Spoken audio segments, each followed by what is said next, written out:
এখন আমাদের চট্টগ্রামের ভাষায়ও সুন্দর সুন্দর নাতে রসুল পরিবেশন হচ্ছে। যেমন একটি মদিনা নিয়ে একটি খুব পরিচিত গজল আপনারা হয়তো শুনেছেন। আর মন জানে আর আই জানি আর সগুত কি ওরফানি, নবীর দেশত যাইবাল্লায় মন গরের ফেরেশানি।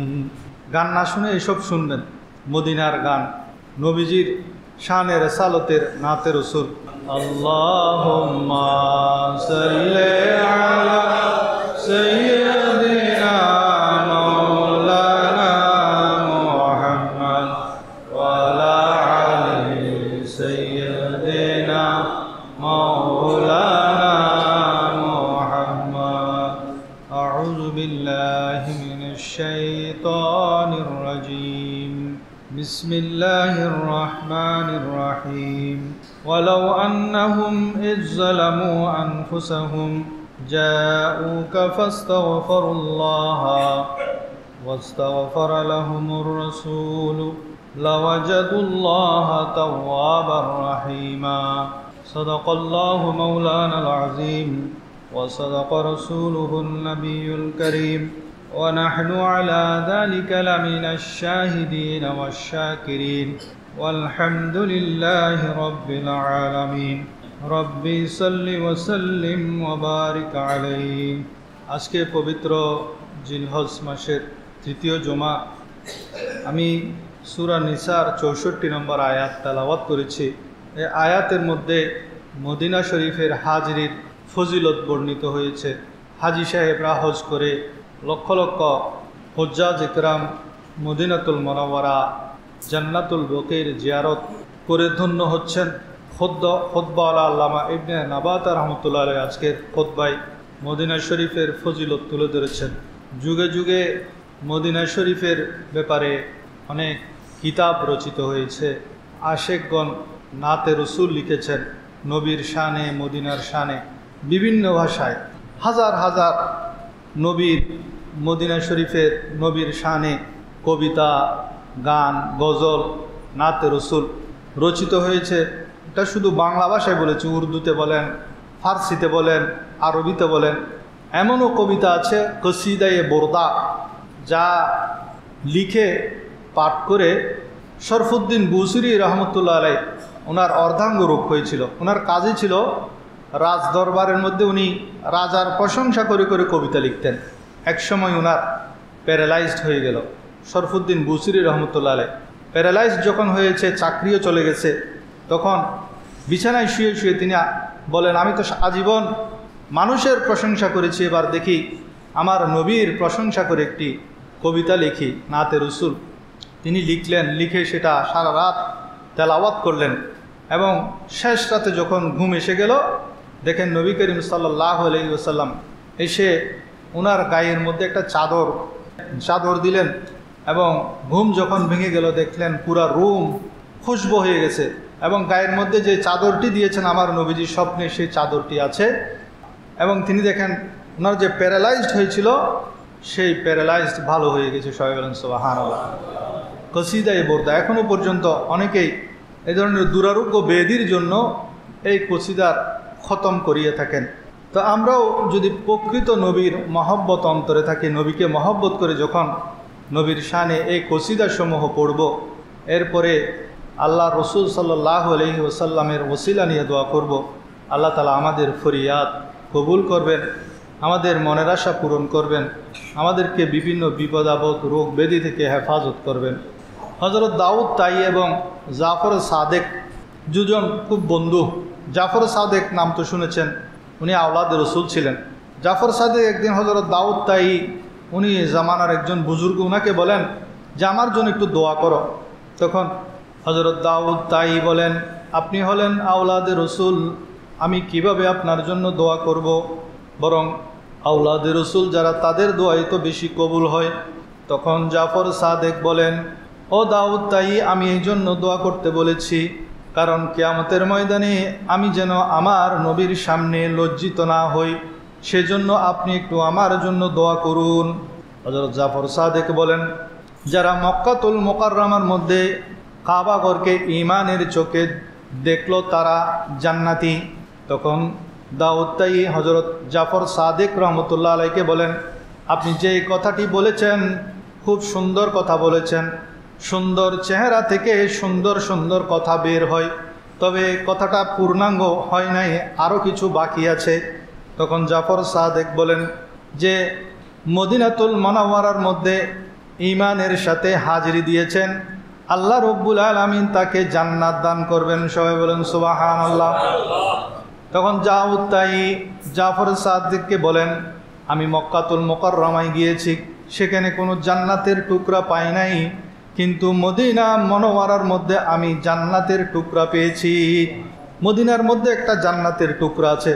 আমার নবীজি বলেন, যেটি সহিহ বুখারী শরীফের 1196 নম্বর এবং মুসলিম শরীফের 1391 নম্বর হাদিস, মুত্তাফাক আলাই হাদিস, মা বাইনা বাইতি ওয়া মিম্বারি রাউযাতুম মির রিয়াজিল জান্নাহ।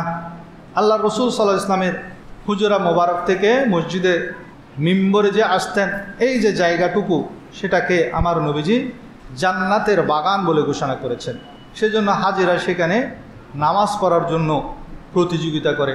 এখন তো সেখানে নামাজ পড়ার জন্য রেজিস্ট্রেশন করতে হয়, অ্যাপসের মাধ্যমে রেজিস্ট্রেশন করতে হয়, রেজিস্ট্রেশন ছাড়া সেখানে প্রবেশও করা যায় না।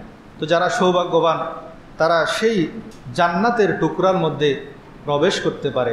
তো জাফর সাদিককে দাউদ তাই বলেন, আমি তো জানি যারা জান্নাতে একবার প্রবেশ করে তাদেরকে আল্লাহ বের করে না, যেহেতু আমার নবী এটাকে জান্নাতের টুকরা বলেছেন, যারা এখানে একবার প্রবেশ করতে পেরেছে তারা তো জান্নাতি, তাদেরকে আল্লাহ কিভাবে জাহান্নাম দিবেন। এরপর তিনি হযরত ইদ্রিস আলাইহিস সালাতু ওয়াস সালামের ঘটনা উল্লেখ করেন। ইদ্রিস আলাইহিস সালাতু ওয়াস সালামকে আল্লাহ রব্বুল আলামিন ওনার সাথে জান্নাতের দারওয়ান রিদওয়ান ফেরেশতার সাথে বন্ধুত্ব ছিল। তো উনি জান্নাতের মধ্যে প্রবেশ করলেন, যখন বের হওয়ার জন্য বললেন তখন ইদ্রিস আলাইহিস সালাতু ওয়াস সালাম অস্বীকার করেন। আল্লাহ তাআলা যাকে একবার জান্নাতে দেন তাকে তো আর বের করেন না, আমি কি জন্য বের হব। তো আল্লাহ তাআলা যাকে জান্নাতে একবার প্রবেশ করান তাকে জাহান্নাম দেন না।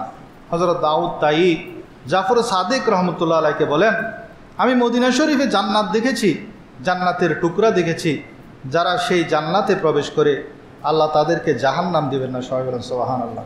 তো যারা মদিনায় যান তারা সেখানে 2 রাকাত নামাজ পড়ার জন্য খুব প্রতিযোগিতা করেন। অনেকে এর ফজিলত জানে না, সেজন্য তারা মার্কেটে ঘুরে। অথবা অনেকে বলে যে আমি তো মক্কা শরীফ এসেছি হজ করার জন্য, মদিনা গিয়ে লাভ কি, মদিনা কেন যাব।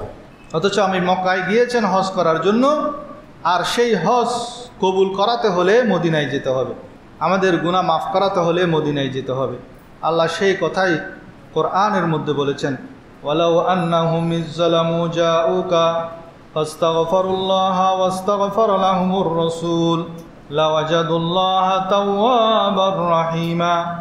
আর যদি তারা যখন নিজেদের উপর জুলুম করে, গুনাহের মাধ্যমে জুলুম করে এবং মুহাম্মদ সাল্লাল্লাহু আলাইহি ওয়াসাল্লামের নিকট আসার পরে ক্ষমা প্রার্থনা করে, আর আল্লাহ রসুলও তার পক্ষে সুপারিশ করে, তার জন্য ক্ষমা প্রার্থনা করে, লাওয়াজাদুল্লাহ তাওয়াবার রাহিমা, তাহলে তারা আল্লাহকে তওবা কবুলকারী পরম দয়ালু হিসাবে পেত। সবাই বলেন সুবহানাল্লাহ। এটা সূরা আল নিসার 64 নম্বর আয়াত।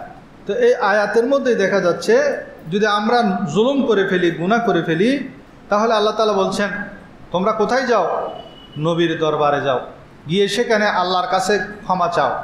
নবীর দরবারে গিয়ে আল্লাহর কাছে ক্ষমা চাও, এবং নবী যদি তোমার জন্য সুপারিশ করে তাহলে তোমরা আমাকে তওবা কবুলকারী, গুনাহ মাফকারী হিসাবে পাবে। এই মসজিদে নববীর অনেক ফজিলত, সেখানে কিং পতন নীরবতা। যারা মদিনা শরীফের ফজিলত জানে তারা সেখানে উচ্চস্বরে কথা বলে না, আওয়াজ কম করে, সেখানে আদবের জায়গা। সেটা পৃথিবীর সবচেয়ে বেশি আদবের জায়গা হলো মদিনা শরীফ। সেজন্য এই মদিনা শরীফের প্রথম যখন বিস্তৃত আকারে নকশা করে সুন্দর মসজিদে নববী নির্মাণ করার পরিকল্পনা করা হলো, সেটা করেছেন তুর্কির সুলতান আব্দুল হামিদ। তিনি 500টা ফ্যামিলি মদিনার একটি গ্রামের মধ্যে তাদেরকে এনে রাখলেন। তাদের সকলেরই ছোট ছোট বাচ্চা ছিল, ছেলে সন্তান। এমন ছেলে সন্তানওয়ালা পরিবারকে মদিনা শরীফের মধ্যে এনে রাখা হলো। তাদেরকে ছোটোবেলা থেকেই শোনানো হতো কোরআন তেলাওয়াত আর দরুদ শরীফ। এই বাচ্চাগুলোকে হাফেজে কোরআন বানানো হলো, যুগের এক একজন বড় বড় মুহাদ্দিস বানানো হলো। এবং তাদেরকে যখন তারা যুবক হলো তখন তাদেরকে কাউকে কার্পেন্টারের কাজ শেখানো হলো, কাউকে রাজমিস্ত্রির কাজ শেখানো হলো, কাউকে প্লাম্বারের কাজ শেখানো হলো, কাউকে ইলেকট্রিকের কাজ শেখানো হলো। সেই যুগের চাহিদা অনুযায়ী একটি আধুনিক মসজিদ নির্মাণ করতে যা যা শেখানো প্রয়োজন, এই 500 ফ্যামিলির 500 যুবককে, যাদেরকে হাফেজে কোরআন বানানো হয়েছে, মুহাদ্দিস বানানো হয়েছে, মুফাসসির বানানো হয়েছে, তাদেরকে এই কাজগুলো শেখানো হলো। এরপর ওই পরিকল্পনা অনুযায়ী মসজিদে নববী নির্মাণের কাজ শুরু হলো। তারা অত্যন্ত আদবের সাথে, এহতেরামের সাথে মদিনা শরীফের আদব রক্ষা করে মসজিদে নববী নির্মাণ করেছেন। এবং যখনই তারা নির্মাণ করতেন, কোরআন তেলাওয়াত করে করে, দরুদ শরীফ পড়ে পড়ে মসজিদে নববী নির্মাণ করেছেন। এবং আরও আশ্চর্যের বিষয়, কোনো পাথর লাগানোর সময় যদি একটু ছোট বড় হয়ে যায়, অনেক সময় রাজমিস্ত্রি পাথর ছোট বড় হলে কাটার প্রয়োজন হয়, যখন কাটার প্রয়োজন হতো তারা সেই অংশটা বাদ রেখে নির্মাণ করত। সবগুলা পাথর একত্রে নিয়ে 12 কিলোমিটার দূরে মদিনা শরীফের এরিয়া বাহিরে গিয়ে এই পাথরগুলা সাইজ করে কেটে এনে তারপর লাগাতেন। কেন? কারণ মদিনা হলো আদবের জায়গা, সেখানে শোর, চিৎকার, চেঁচামেচি এগুলা করলে আমাদের আমল বরবাদ হয়ে যাবে, সেটা তারা জানতো। কারণ তারা কোরআনের হাফেজ ছিলেন, মুফাসসির ছিলেন, মুহাদ্দিস ছিলেন। কারণ তারা কোরআনের আয়াত জানতেন, যে আয়াত সূরা হুজুরাতের 2 নম্বর আয়াত। আল্লাহ তাআলা বলেছেন, ইয়া আইয়ুহাল্লাযীনা আমানু লা তারফাউ আসওয়াতাকুম ফাওকা সাওতিন নাবিয়্যি ওয়া লা তাজহারু লাহু বিল কওলি কাজাহরি বা'দিকুম লিবা'দ আন তাহবাতা আ'মালুকুম ওয়া আনতুম লা তাশউরুন। আল্লাহ তাআলা বলছেন, হে ঈমানদারগণ, তোমরা তোমাদের কণ্ঠস্বরকে নবীর কণ্ঠস্বরের উপরে উঁচু করো না, তার সাথে উঁচু স্বরে কথা বলিও না। যেমন তোমরা একে অপরের সাথে উচ্চ স্বরে কথা বলো, একে অপরের সাথে যেরকম উচ্চ স্বরে কথা বলো, নবীর সামনে সেরকম উচ্চ স্বরে কথা পর্যন্ত বলা আল্লাহ নিষিদ্ধ করে দিয়েছেন। কেন? কারণ নবীর সামনে যদি তুমি উচ্চ আওয়াজে কথা বলো, তাহলে আন তাহবাতা আমালাকুম ওয়া আনতুম লা তাশউরুন, তোমার জীবনের সমস্ত আমল বরবাদ হয়ে যাবে, তুমি বলতেও পারবে না। এই আয়াত তো তারা পড়েছেন, ওই হাফেজরা পড়েছেন, ওই 500 মুহাদ্দিস পড়েছেন, মুফাসসির পড়েছেন। তাই তারা যখন মসজিদে নববীর কাজ করতেন, পাথর কাটার প্রয়োজন হতো, তারা সেখানে পাথর কাটতেন না।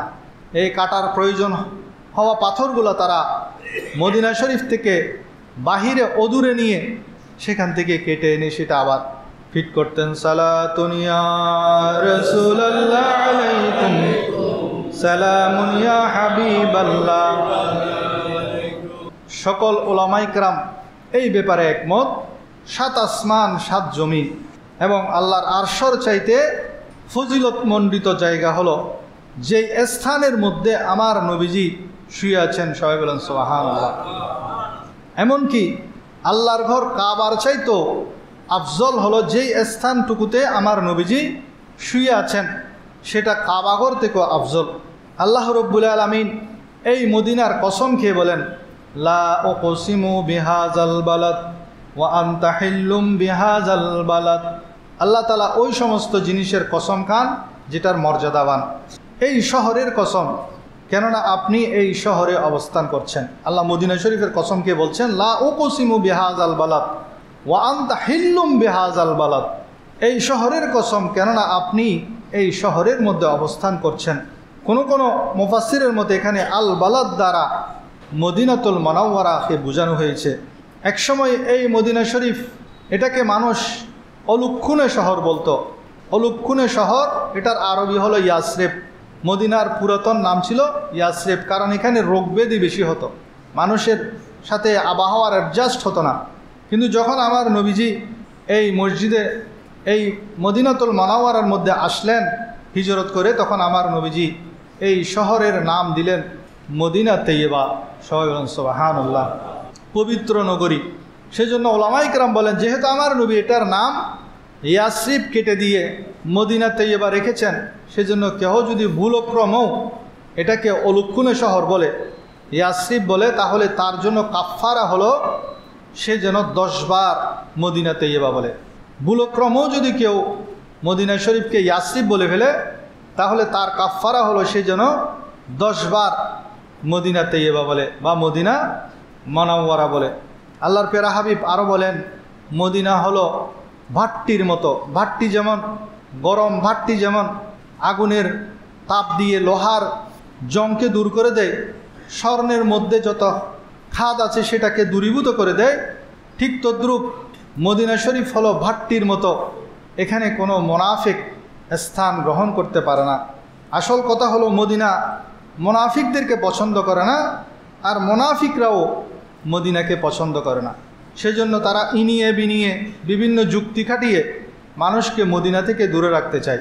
আল্লাহ তাআলা আমাদেরকে এসব মুনাফিক থেকে বেঁচে থাকার তৌফিক দান করুন। দুনিয়ার মধ্যে এমন একটি পাহাড় আছে যেটা জান্নাতে যাবে, সেটাও মদিনা শরীফের। আল্লাহ রসুল সাল্লাল্লাহু আলাইহি ওয়াসাল্লামকে প্রশ্ন করা হলো, ইয়া রাসূলুল্লাহ, সমস্ত পাথরগুলো হবে জাহান্নামের ইন্ধন, দুনিয়ার মধ্যে কি এমন কোনো পাহাড় অথবা পাথর কি আছে যেটা জান্নাতে যাবে? তখন আমার নবীজি বলেন, উহুদ আমাকে ভালোবাসে, আমিও উহুদ পাহাড়কে ভালোবাসি, এই উহুদ পাহাড় জান্নাতে যাবে। সবাই বলেন সুবহানাল্লাহ। আল্লাহ রসুল সাল্লাল্লাহু আলাইহি ওয়াসাল্লাম আরও ইরশাদ করেন, কিয়ামতের আগে এই মদিনা শরীফের মধ্যে 3 বার ভূমিকম্প হবে। এই ভয়াবহ ভূমিকম্পের সময়, জলজালার সময়, সেখান থেকে যারা মুনাফিক তারা সবাই এই মদিনা শরীফ ছেড়ে পালিয়ে যাবে, এবং এরপরে মদিনার মধ্যে যারা থাকবেন তারা সবাই থাকবেন খাঁটি মুমিন। মদিনার মধ্যে যদি কোনো মুনাফিককে দাফনও করা হয়, ফেরেশতারা, মুহাদ্দিসিন ইকরাম বলেন, ফেরেশতাগণ জান্নাতুল বকির মধ্যে যদি কোনো মুনাফিককে দাফনও করা হয়, ওই কবর থেকে ফেরেশতারা ওই মুনাফিকের লাশ সরিয়ে ফেলেন। অন্য একটা শহর থেকে যেখানে কোনো মুমিন মুত্তাকি আশিকে রসুলের লাশ আছে, সেই লাশটাকে ওই মুনাফিকের কবরের মধ্যে দেন। সেই মুনাফিকের লাশটাকে ওই মদিনা শরীফের বাহিরের শহরে যেখানে মুত্তাকির কবর ছিল সেখানে নিয়ে যান। আল্লাহর প্যারা হাবিব সাল্লাল্লাহু আলাইহি ওয়াসাল্লাম যখন হিজরত করে আসছিলেন, আসার সময় কাবাতুল্লাহর দেখে তাকিয়ে আল্লাহ রসুল সাল্লাল্লাহু আলাইহি ওয়াসাল্লাম দোয়া করলেন যে এই কাবাঘর জমিনের সবচেয়ে গুরুত্বপূর্ণ ও আমার প্রিয় স্থান। হে আল্লাহ, আমি এখন যেই দিকে হিজরত করছি তুমি সেই জায়গাটুকু সেই জমিনটুকুকে সবচেয়ে প্রিয় টুকরা হিসেবে কবুল করে নাও। সবাই বলেন সুবহানাল্লাহ। কাবাঘর যেরকম আল্লাহ রসুলের প্রিয় ছিল, আল্লাহ রসুল বলেন, হে আল্লাহ, আমি যেখানে হিজরত করছি অর্থাৎ মদিনা শরীফ, সেই মদিনাকেও তুমি প্রিয় পাত্র বানিয়ে নাও। অনেকে প্রশ্ন করেন, মদিনা শরীফ আফজল না মক্কা শরীফ আফজল? মক্কার মধ্যে আল্লাহর ঘর আছে, আর মদিনা হলো আল্লাহ রসুলের ঘর। আর পৃথিবীর সকলে এই বিষয়ে একমত, পৃথিবীর সমস্ত যত ফেরকা আছে সকলে একমত যে আল্লাহর যত মাখলুক আছে, সেটা কাবাঘর হোক, সেটা আরশ হোক, ফেরেশতা হোক, ফেরেশতাদের সরদার হোক, যত আম্বিয়ে কেরাম হোক, সমস্ত মাখলুকের মধ্যে আল্লাহর কাছে সর্বশ্রেষ্ঠ সবচেয়ে প্রিয় মাখলুক হলেন আমাদের প্রিয় নবীজি। সবাই বলেন সুবহানাল্লাহ। সুতরাং সেই মাখলুক যে স্থানটাতে শুয়ে আছেন সেটাই আল্লাহর কাছে আল্লাহর ঘরের চাইতে প্রিয় এবং দুনিয়ার মধ্যে সবচেয়ে আফজল। এই ব্যাপারে কারো দ্বিমত নেই। আমার নবীজি যে স্থানটুকুতে শুয়ে আছেন, আমার নবীর রওজা মোবারক, সেটাই দুনিয়ার মধ্যে সবচেয়ে আফজল জায়গা। নবী করিম সাল্লাল্লাহু আলাইহি ওয়াসাল্লাম মদিনা শরীফকে বেশি ভালোবাসতেন। সেই জন্য যখনই সফরে যেতেন, আল্লাহর প্যারা হাবিব সাল্লাল্লাহু আলাইহি ওয়াসাল্লাম মদিনা শরীফের কাছাকাছি আসলে ওনার ঘোড়া বা ওটের স্পিড বাড়িয়ে দিতেন, এবং মুখের মধ্যে যে নেকাব থাকতো, জেহাদে গিয়েছেন, সফরে গিয়েছেন, মুখের মধ্যে যে নেকাব লাগানো থাকতো সেটা সরিয়ে দিতেন এবং বলতেন, হাযিহি আরওয়াহা তাইয়্যিবা। মূলত মদিনার বাতাস থেকে মদিনা তৈয়বার খুশবু নিতেন নবী করিম সাল্লাল্লাহু আলাইহি ওয়াসাল্লাম। মদিনার বাতাসের খুশবু নেওয়ার জন্য আমার নবীজি নিজের নেকাব সরিয়ে ফেলতেন এবং নিজের সাওয়ারির স্পিড বাড়িয়ে দিতেন। আল্লাহ রসুল আরও ইরশাদ করেন, কেউ যদি মদিনা শরীফ আসে এবং সেখানে কোনো কষ্টের মধ্যে পতিত হয়, অনেকে গিয়ে সেখানে ঠান্ডাজনিত রোগে আক্রান্ত হন, অনেকের শরীরে চুলকানি হয়। মদিনা শরীফে গেলে কারো যদি এই ধরনের অসুখ বিসুখ হয়, সেখানে ফ্রি মেডিকেল ক্যাম্প আছে, একদম ফ্রি, 5 নম্বর গেট। সেখানে গিয়ে আপনারা ফ্রি চিকিৎসা নিতে পারবেন। বিশেষ করে মানুষের বেশি চুলকানি হয়ে যায়, তো সেখানে গিয়ে আমাদের যারা বাঙালি, এক বাঙালিকে আমি দেখেছি সাথে নিয়ে গেলাম, সে বাংলা ছাড়া কিছু জানে না। এখন সেখানে গিয়ে তো আরবি বলতে হতো অথবা ইংলিশ বলতে হবে, তার চুলকানি হয়েছে। তো সেখানে গিয়ে সে কী বলবে? চুলকানি হয়েছে, সে গিয়ে বলতেছে চুলকানি, চুলকানি, শুধু চুলকানি, আর কিছু বলতে পারে না। তো ভাষাও আমাদের শিখতে হবে। মোটামুটি উর্দু ভাষাটা যদি জানেন তাহলে সেখানে তারা উর্দু ভাষা বুঝে, আরবিরা উর্দু ভাষা বুঝে। সেখানে গিয়ে আমরা শুধু বাংলা বললে হবে না। যারা মদিনা শরীফ, মক্কা শরীফ যাওয়ার জন্য নিয়ত করেছেন, উর্দু ভাষাটা শেখার জন্য একটু চেষ্টা করবেন। আল্লাহ রসুল সাল্লাল্লাহু আলাইহি সাল্লাম বলেন, যারা মদিনা শরীফের মধ্যে এসে কষ্টে নিপতিত হবে এবং সেই কষ্টের মধ্যে তারা ধৈর্য ধারণ করবে, কাল কিয়ামতের ময়দানে আমি তার পক্ষে সুপারিশ করবো। সবাই বলেন সুবহানাল্লাহ। তো এখন অনেকে এসে বলে, ওয়া মদিনা শরীফ যে কষ্ট ভাই, এখন হজ থেকে এসে শুধু এই গল্প, ওয়া মক্কা শরীফ যে কষ্ট ভাই। তো এটা যদি না বলে আপনি ধৈর্য ধারণ করেন, আল্লাহ রসুল সাল্লাল্লাহু আলাইহি ওয়াসাল্লাম বলেন যে কিয়ামতের দিন আমি তার জন্য সুপারিশ করব। আর যারা মক্কা শরীফে কষ্ট ভোগ করেন এবং সেখানে ধৈর্য ধারণ করেন, তাহলে আল্লাহ রব্বুল আলামিন তার ৮০,০০০ বছরের গুনাহ মাফ করে দেবেন। সুবহানাল্লাহ। এমনকি মদিনার মাটির মধ্যে শেফা রয়েছে। হযরত মজদুদ্দিন ফিরোজাবাদী রহমতুল্লাহ আলাইহি যুগের একজন শ্রেষ্ঠ আল্লাহর ওলি ছিলেন। উনি লিখেন যে একবার আমার প্রিয় গোলামটি অসুস্থ হয়ে গেছে, তার সুস্থতার কোনো লক্ষণ দেখতে পাচ্ছিলাম না। আমার কাছে মদিনার কিছু মাটি ছিল, আমি সেই মাটি পানির সাথে গুলিয়ে তাকে পান করিয়ে দিলাম, সে সাথে সাথে সুস্থ হয়ে গেল। সবাই বলেন সুবহানাল্লাহ। এই মদিনার আরও ফজিলত হলো, প্রতিদিন সকালে এবং সন্ধ্যায় ৭০,০০০ ফেরেশতা, সকালে ৭০,০০০, সন্ধ্যায় ৭০,০০০ ফেরেশতা এসে আমার নবীর দরবারে এসে সালাতু সালাম দেন। আসসালাতু আসসালামু আলাইকা ইয়া রাসূলুল্লাহ, আসসালাতু আসসালামু আলাইকা ইয়া হাবিবাল্লাহ। সকালে ৭০,০০০, সন্ধ্যাবেলায় ৭০,০০০, তাহলে ডেলি ১,৪০,০০০ ফেরেশতা, প্রতিদিন নতুন নতুন হাজার হাজার ফেরেশতা এসে আমার নবীর দরবারে এসে সালাম দান করেন। আল্লাহ রসুল আরও ইরশাদ করেন, মান ইসতাতাআ আন ইয়ামুতা বিল মাদিনাতি ফালিয়ামুতু বিহা, যে ব্যক্তি মদিনায় মৃত্যুবরণ করার সামর্থ্য রাখে সে যেন মদিনায় শেষ সময় পার করার চেষ্টা করে। কেননা যে মদিনা শরীফে মৃত্যুবরণ করবে কিয়ামতের দিন আমি তার জন্য শাফাআত করব। সেজন্য দোয়া করবেন, হে আল্লাহ আমাকে মদিনা শরীফে মৃত্যুদান করুন। মদিনা শরীফের আমরা 4 ইমাম বলি। একজন ইমাম আজম আবু হানিফা রহমতুল্লাহ আলাই, উনি কুফার। ইমাম শাফি রহমতুল্লাহ আলাই, ইমাম আহমদ বিন হাম্বল উনি মক্কা শরীফের, আর ইমাম মালিক উনি হলেন মদিনা শরীফের। যে ইমাম মালিক এত বড় আলেম, মদিনা শরীফের লোকেরা ইমাম মালিক রহমতুল্লাহ আলাইয়ের ফিকা ফলো করেন। তো ইমাম মালিক রহমতুল্লাহ আলাই মক্কা থেকে মদিনা এত কাছে হওয়া সত্ত্বেও উনি জীবনে শুধু একবার হজ করেছেন। ওনাকে প্রশ্ন করা হলো যে হুজুর আপনি তো প্রতি বছর হজ করতে পারেন, শুধু জীবনে একবার ফরজ হজ পালন করে আর হজে যায় না, ওমরাতেও যায় না।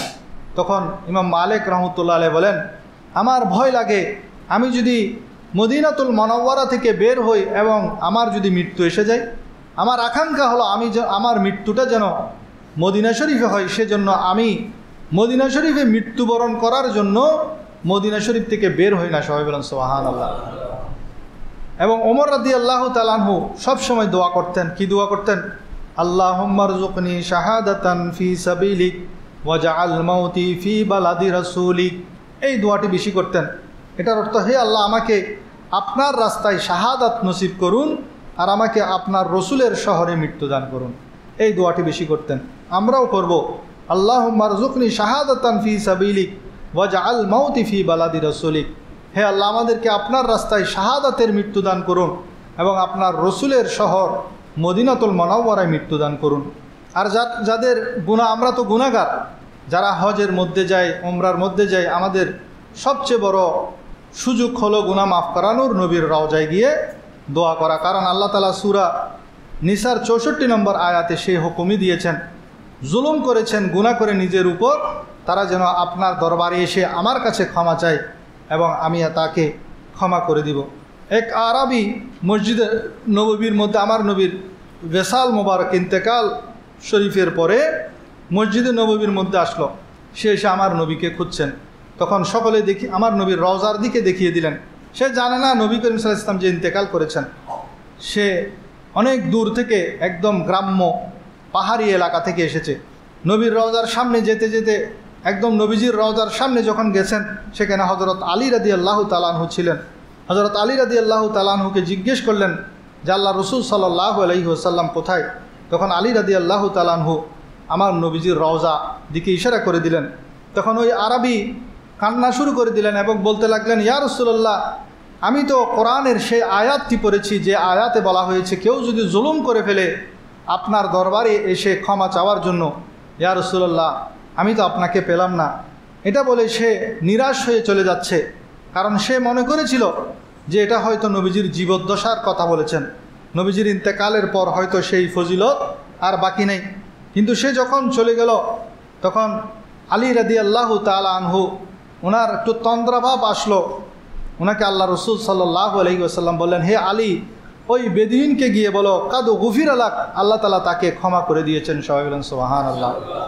সেজন্য যারা হজ এবং ওমরার মধ্যে যাবেন আপনারা অবশ্যই আল্লাহর পেয়ারা রসুল সাল্লাল্লাহু আলাইহি ওয়াসাল্লামের মদিনা মুনাওয়ারার জিয়ারত করার জন্য আপনারা কি করবেন, এটার মধ্যে অবহেলা করবেন না।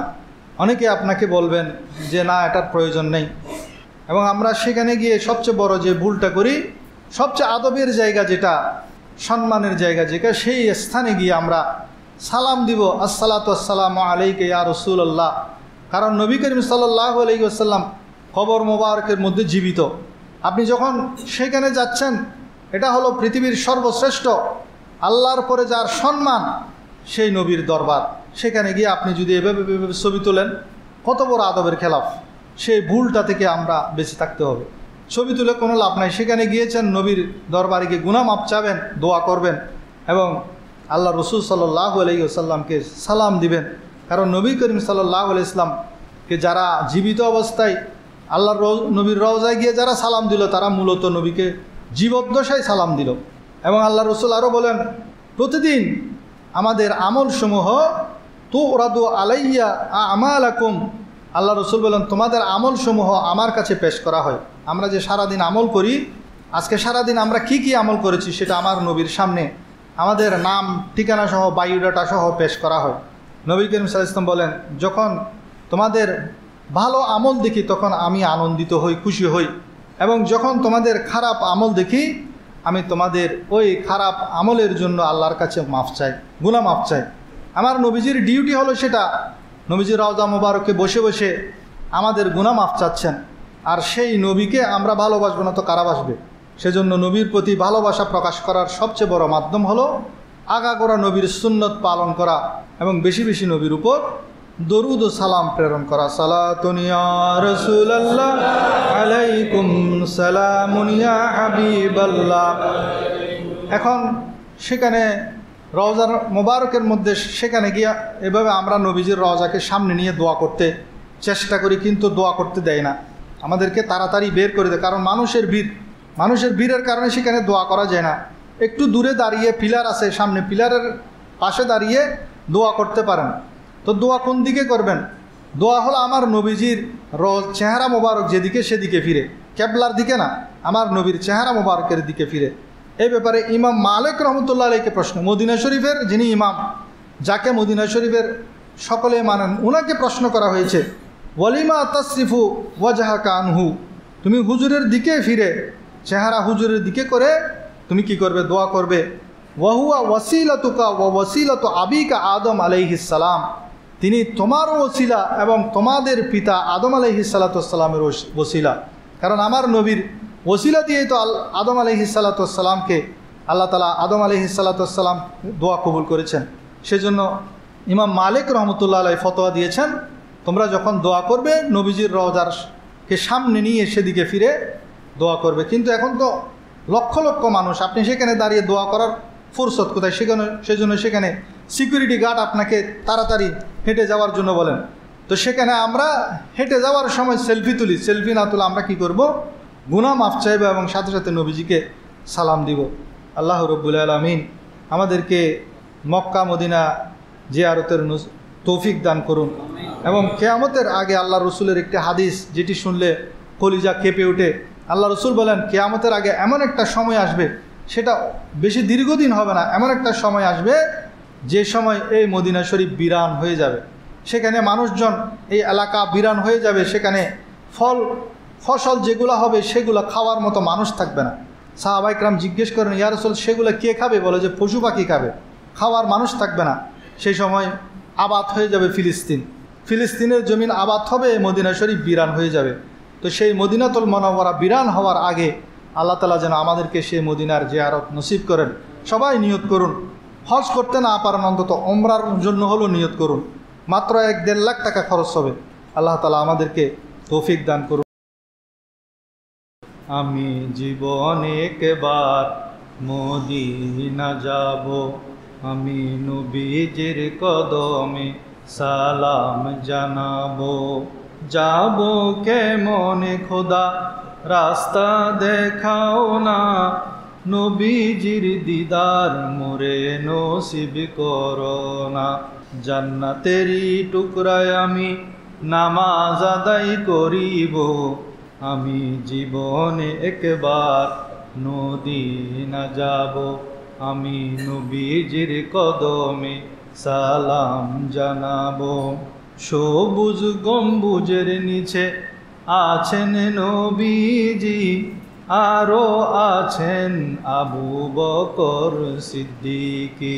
সালাতু সালাম জানাই আমি সোনালি জালে চুমু খাবো, সালাতু সালাম জানাই আমি সোনালি জালে চুমু খাবো, আমি নবীজির কদমে সালাম জানাবো। এই ধরনের অসংখ্য নাতে রসুল মদিনা শরীফ নিয়ে আছেন। মদিনা মদিনা বলি কান্দে মম পাপিয়া, মদিনা নামের তসবিহ ফিরি গলে লইয়া। মদিনা মদিনা বলি মদিনার ধুলাবালি, মনে লই দুহাতে তুলি, সারাটি অঙ্গে মাখি দুঃখ তাপি ভুলিয়া। মদিনা মদিনা বলি সালাতু সালাম গো আমার দরুদ সালাম গো আমার কয়ো নবী মুস্তাফায়, তোমরা যদি যাও গো মদিনায়, তোমরা যদি যাও গো মদিনায়। মদিনা শরীফের মাটি আমার চোখে মুখে বুকে মাখিও, এমন পবিত্র মাটি, এমন পবিত্র মাটি আমার নবীর রওজায়, তোমরা যদি যাও গো মদিনায়।